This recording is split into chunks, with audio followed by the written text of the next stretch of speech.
Good evening and welcome to Shaker Life. I'm Douglas Drake. I'd like to introduce our guests this evening, Dr. Jack Taylor, Dr. Franklin P. Walter, and Lee Fisher. Dr. Taylor is the Superintendent of Education in Shaker Heights, and Dr. Walter is the Superintendent of Education for the state of Ohio, and Lee Fisher is our elected representative. And before I ask any questions, I'd just like to tell a sort of a personal anecdote, gentlemen. When I moved to the Cleveland area about a decade ago, I had two small children. The reason we ended up in Shaker Heights is because I studied all the school districts, and I found that Shaker Heights spent more money per pupil than any other district that I had encountered, and that they had more merit scholars graduating from the high school. And I said, well, that's for me, and I moved into Shaker Heights. Would this be a unique experience, do you think, Dr. Taylor? It's a unique experience. There are a number of so-called lighthouse school districts throughout the country. Most certainly Shaker Heights is one of these. We're no longer, incidentally, first in per pupil costs in Cuyahoga County. We're now down to about ninth. But nevertheless, the tradition of excellence in the school system has been able to be carried forward over the years. And yes, we continue to rank very well. Money Magazine last fall, Time Incorporated ranked us in the top 12 school districts in the country. We continue to rank in the top 10 in merit scholars and normally lead the state in the Midwest in that area. We do the same in black achievement scholarships, and we again have ranked well in the nation in that area. Mm-hmm. Dr. Walter, is Shaker Heights, I guess, is sort of a shining jewel in the crown of education in Ohio then, don't you think? Shaker Heights has always enjoyed an excellent reputation, not only in Ohio but throughout the country, and it continues to enjoy an excellent reputation. It's had good leadership, it has many dedicated staff members, and strong community support. And those are the ingredients necessary for excellence in education. Mm-hmm. Lee, you're a graduate of Shaker Schools, I believe. I am. Are they as good now as they were when you were there? Well, I go back at least 3 or 4 times a year. In fact, I was there last week speaking at Shaker High School, and if it's any indication, they're much better than when I was there, and they were awful good then. Uh-huh. Dr. Taylor, your school board received suggestion from you that a 6 mil levy be put on the ballot very soon. Can you tell me why was this necessary? Yes, and I think Dr. Walter will speak on this even more. The state had a horrendous shortfall in January of $1 billion. We had worked throughout the summer and last fall. A lot of us all over the state, Representative Fisher had certainly led the crusade among many legislators in Columbus. Dr. Walter had led repeatedly efforts to try and improve the status of education and the finances in the state, and we were very pleased last fall when House Bill 694 was passed. Then in January came the crunch, and we suddenly realized that we would be cut first 3%, then 6%, and at this point we're not quite sure. The Board of Education studied the matter very carefully. We tried diligently to get support, as Lee well knows, from our local constituency, and they responded well. But the Senate, House have done nothing at this point in Columbus, even with the urging of the State Board, State Superintendent, and other leaders in Ohio. The result has been that we have had to present a package of $1.9 million in cuts. This has never before occurred in Shaker schools. In order to alleviate the $1.9 million in cuts, we have had to ask for a 6 mil emergency levy.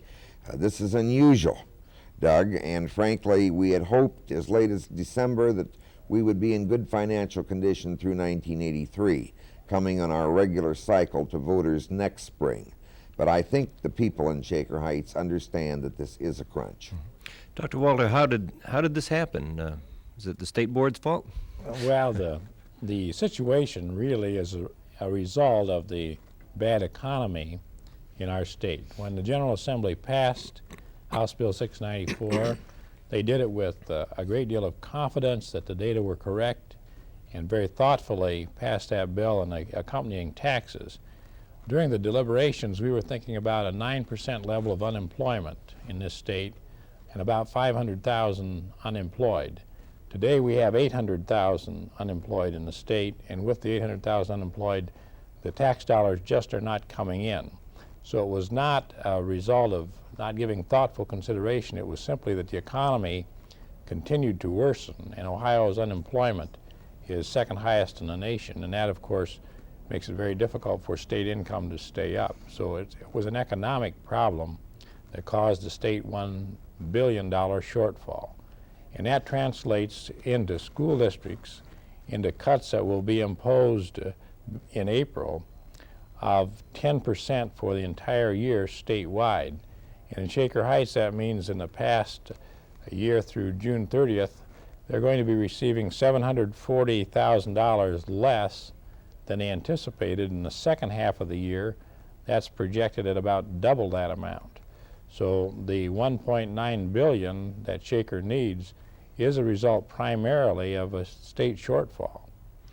Then it's not specifically poor planning. It's just the bad luck of a recession at this time. It is not poor planning at all, because the best economists who are available advised the General Assembly with regard to what the unemployment would be and what the income would be. It was not poor planning. It was just that the economic recovery that people were predicting a year ago and 9 months ago and 6 months ago and 3 months ago simply has not yet occurred. And because of that, we have the problem that's causing problems throughout the state. In the city of Cleveland, for example, this will mean an $8 million cut in anticipated funds. And so we do have a very, very severe dilemma facing our schools, and it's causing districts throughout the state to go to the voters just as Shaker is. Lee, what's happening in the legislature? Are you going to bail us all out and everything going to be okay now? Well, I'm afraid that at the moment, the only thing that we're hearing, with some exceptions, are some temporary Band-Aid and fairly regressive solutions.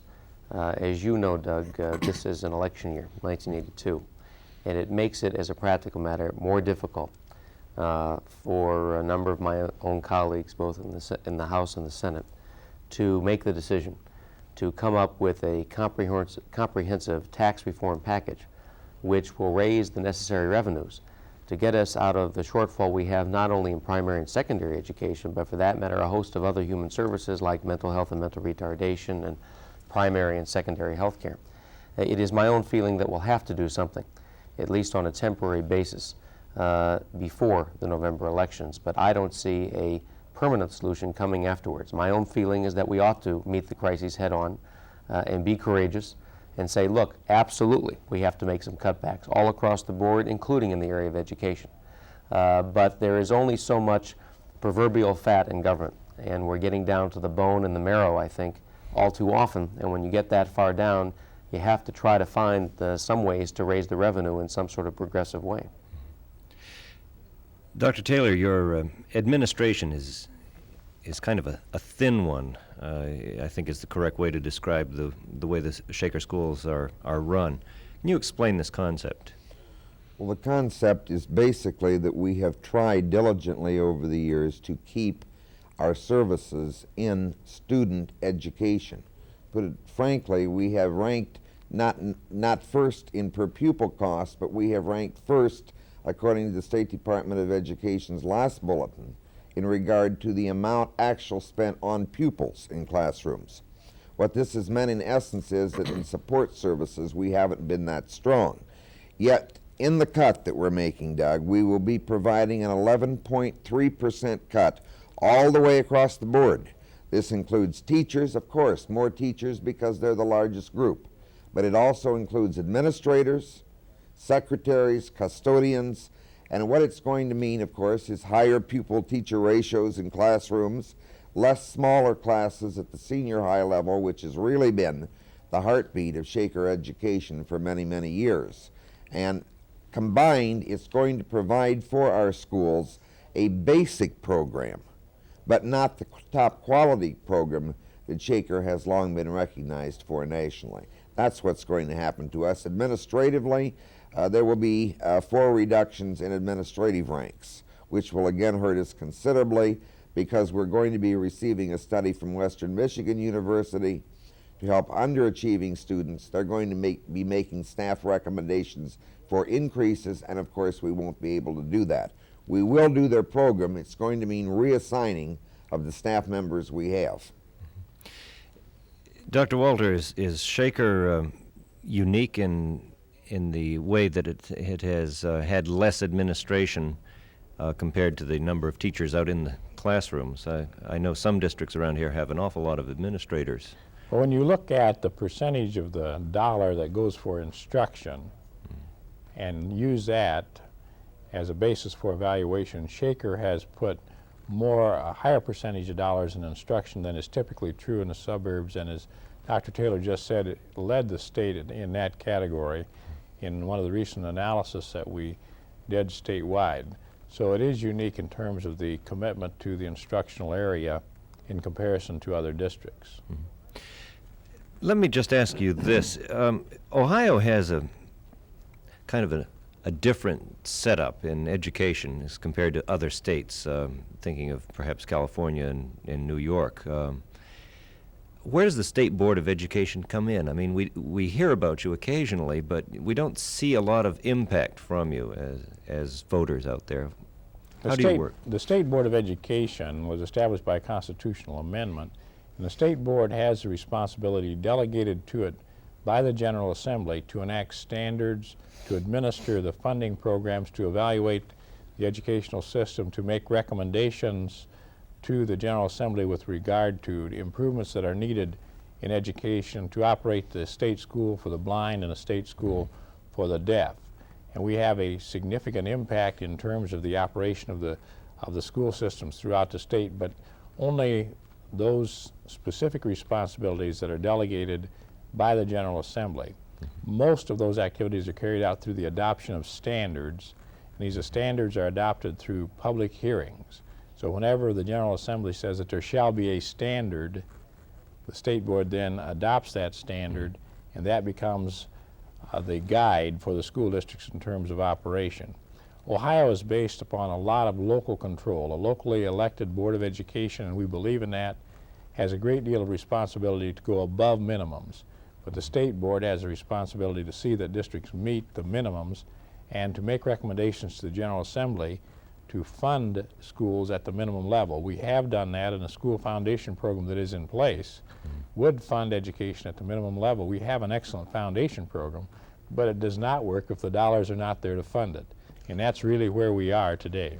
Doug, I think it would be very interesting if Dr. Walter would speak in regard to what the state, a number of things have been done by both the State Board and also the so-called Education Coalition. Yeah, that would be. He's actively worked with.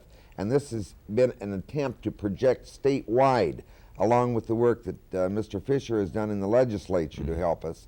It's been projected statewide to try and bring into focus education for the people.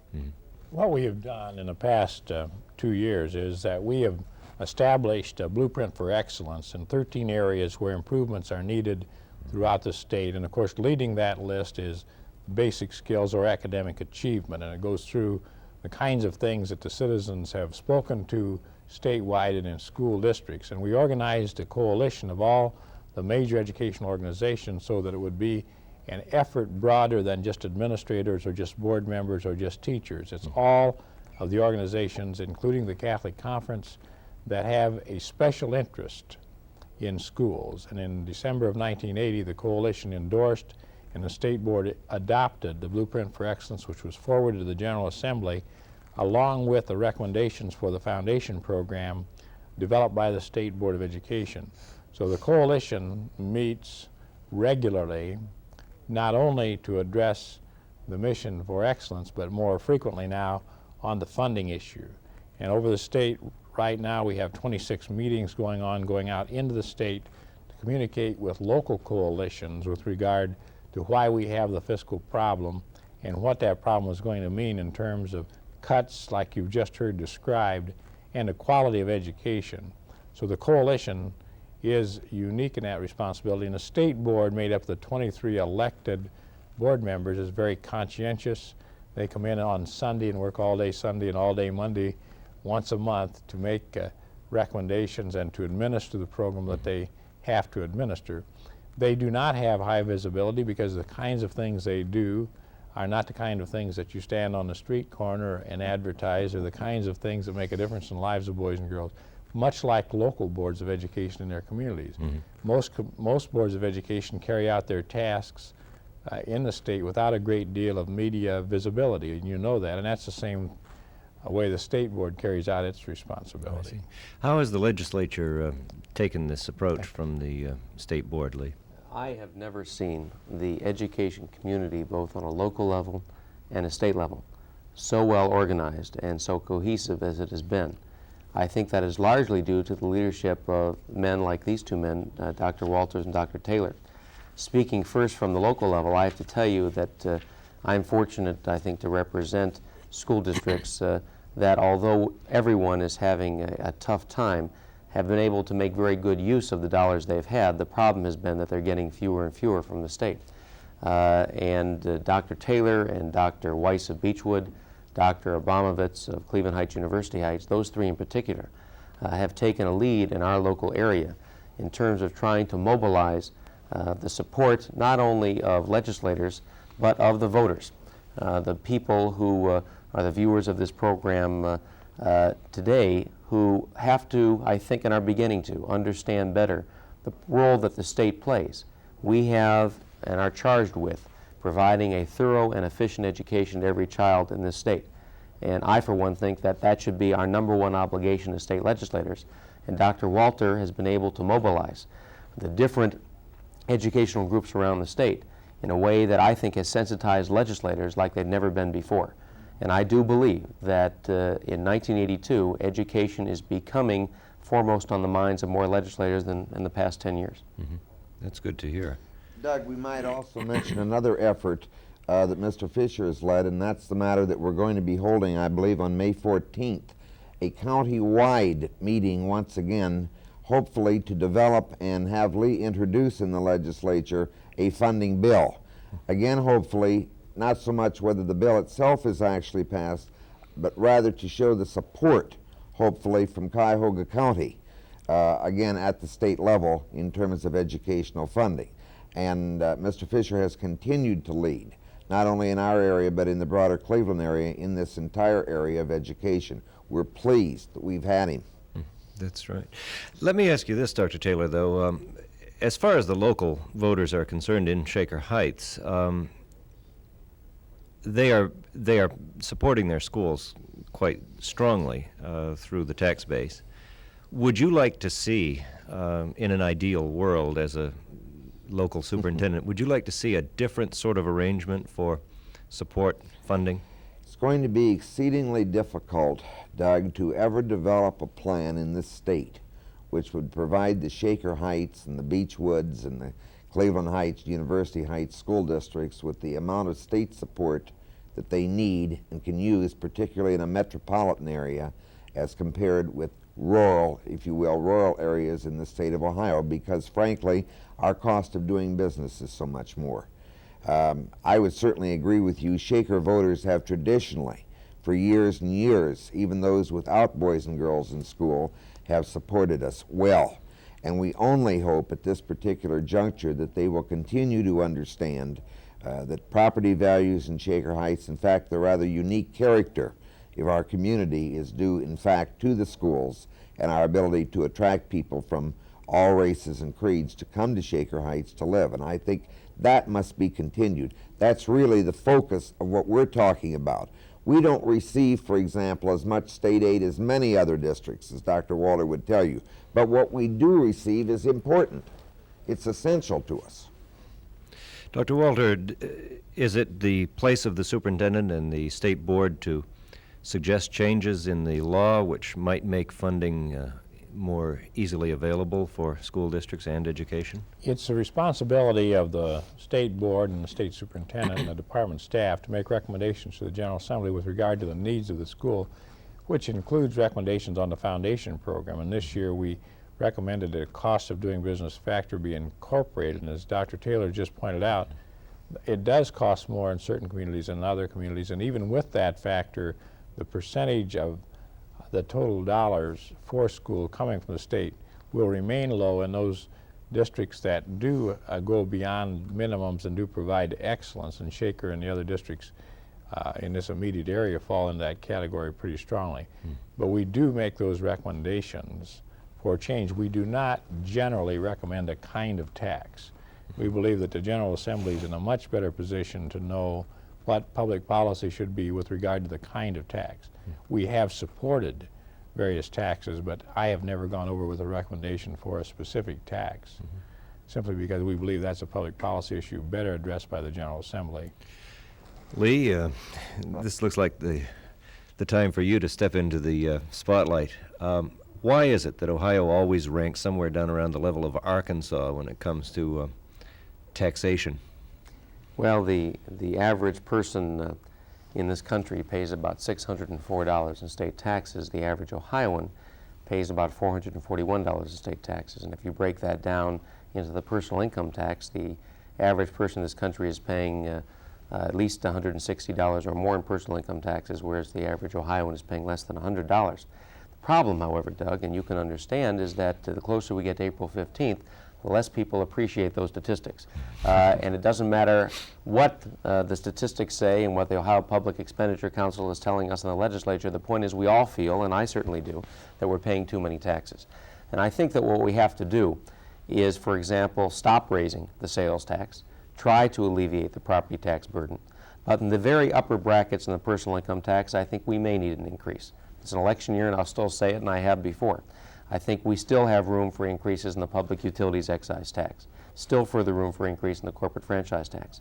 But we have to find ways so as not to put the burden on the backs of the middle income person. And I think there are ways to do that. But it means that you can't simply propose what I call the temporary Band-Aid solutions that are going to hurt the middle income person and the poor and the disadvantaged. My inclination today, and I've said this to Dr. Taylor, is that I would vote against a sales tax increase, although I feel very strongly we need more funds for our schools.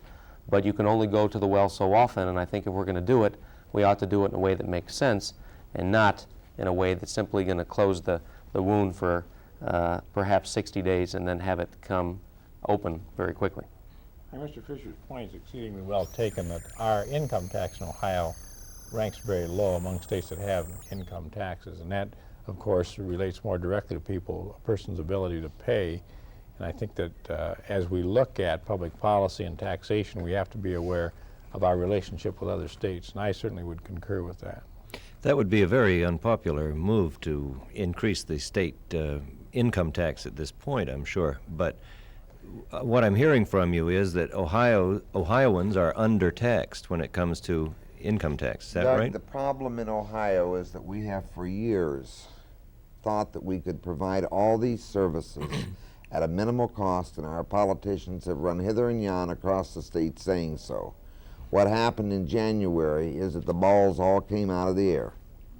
And we are, frankly, to that point where we're going to have to insist that there be increased taxation in order to provide the programs, not only education, K-12, college, the other human services as well that are necessary. And I think Lee is absolutely correct. The property tax, and Shaker knows it well, is a position that we can no longer support. We've got to have another base of operations. Now, 694 did provide the income tax, and we are going to be looking at it. In fact, I'm hopeful that Mr. Fisher will introduce some legislation to make it possible to use in Shaker Heights in our regular primary election next year. We hope to be able to perhaps diversify a little bit so that the entire burden won't be on property taxes. If I may just add one thing.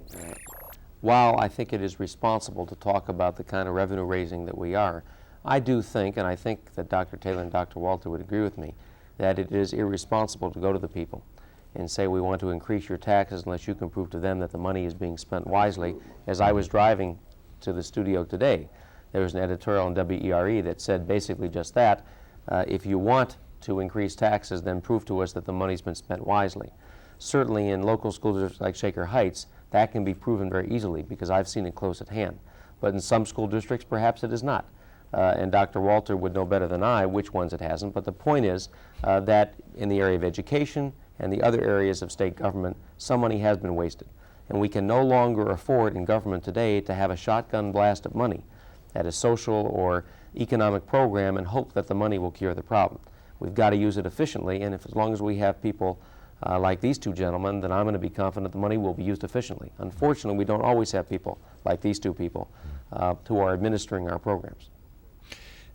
Dr. Walter, that's an interesting comment of Mr. Fisher's. Do you have a hit list of districts which have been wasteful?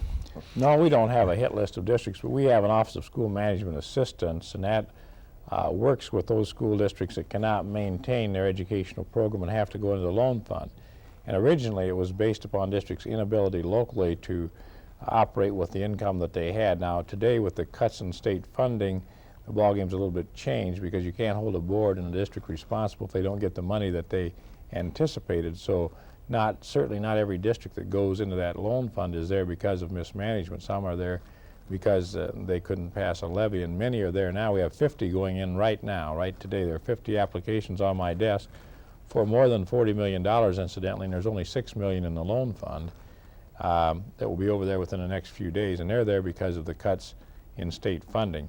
One thing that Mr. Fisher said that I think really needs to be emphasized, and that is a recent survey conducted by the University of Cincinnati indicated that 56% of Ohioans would support a tax increase provided that there were some cuts. In other words, that couldn't be business as usual plus an increase, but there should be a tax increase. An additional 14% indicated that they would support a tax increase without cuts. So if you take those two numbers, you have more than 70% of the survey, and it was a scientifically developed sample, that would support a tax increase in light of the circumstances that we face today, where we simply can't absorb cuts in the 10 and 20% range. It just will destroy our educational system and our higher education system and many other services that we have in the state. So we shouldn't be tuning up the orchestra to play music as the Titanic of education sinks. There is hope then, because what I hear you saying is that the voters recognize that they are going to have to pay as long as fiscal responsibility reigns throughout. I would say that we're not there yet in many, many communities in terms of having them actually say to us that in the scheme of priorities, education is at the top. And I don't think, frankly, that the federal administration has been of much help to us this year either. I understand they're eliminating the Federal Department of Education. I presume there will be other federal cuts that will be as effective in supporting the learning of our youngsters. I don't think we have time to get into that right now. Perhaps we'll have to invite you back for another program. Gentlemen, thank you very much for appearing on Shaker Life. And ladies and gentlemen, you'll be seeing a lot more of educational subjects in the next few months as Shaker Heights faces the crisis in our schools. Thanks for watching Shaker Life. I'm Douglas Drake.